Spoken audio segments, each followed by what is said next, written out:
Knoxville 37923. And I'm speaking. Chapman Highway is a self-limiting traffic road because it is the most deadly highway in East Tennessee. The reason that it carries 30,000, 35,000 cars is because somebody dies on that road every 60 to 90 days.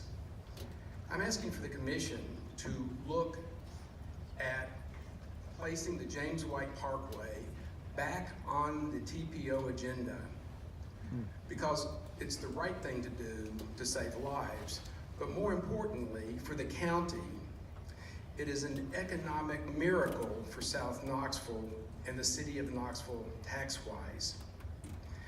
Part of the problem with the growth in South Knoxville is that because 1 out of every 3 accidents on Chapman Highway is a death, people don't drive on that road at night and when it's bad weather.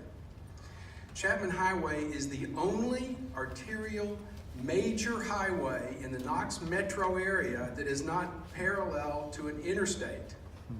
Kingston Pike has I-40. Broadway and Clinton Highway have I-75. If you think in terms of the arguments for stopping the James White Parkway that the city of Knoxville has continued to put forward, they are identical, mirror image arguments to the same arguments that were put forward to try to stop the Pellissippi Parkway from being constructed. Can you imagine what kind of traffic would be on Alcoa Highway today if the Pellissippi Parkway had not been constructed? Can you look at the economic growth that has been created because of the Pellissippi Parkway being built?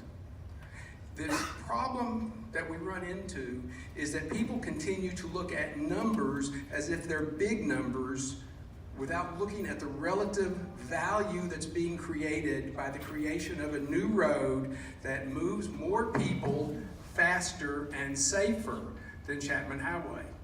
You hear a number 105 million, 120 million, 130 million. So the project on the river, where the city subsidized $40 million of construction to build 330 luxury apartments, 450 beds for student housing, 2 motels and some restaurants. So let's put that into perspective. $160 million built on the river within 800 feet of the water, and nobody can figure out how to build a beautiful highway through to Jefferson County, to Sevier County.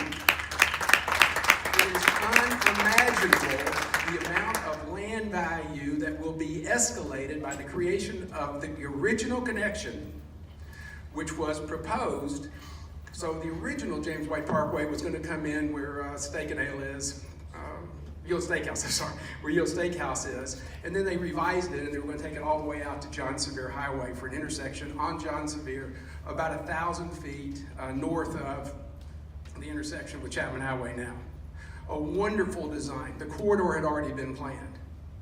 And yet, for whatever reason, the city decided to stop it because it was going to damage or look to be damaging the hillsides of South Knoxville for what would be an urban wilderness plan.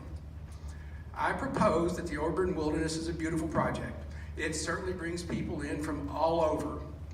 But what has happened now is that the city has created a meritocracy of people who can afford to live in basically a park created by city taxpayers where you now have a dead-end interstate system and a $10 million park that's planned where the James White Parkway should be continuing. The county residents are paying for those parks as well as city residents. If the parkway were continued, TDOT is certainly capable of some of the most beautiful designs in the country. I don't think the TDOT designers are any less capable than the ones in North Carolina who designed Interstate 40 to go through the Biltmore Forest, one of the most visited landmarks in the United States. So it doesn't seem to impede the people going there. it doesn't seem to impede the ability of the people to use that land area, I am positive and confident TDOT can design something as equal or more attractive than I-40 going through Biltmore. I strongly ask the commission to please place this back on the TPO. It's for the good of Knoxville economically, and it is absolutely good for the safety of Knox County. Thank you very much. Thank you, Mr. Chairman.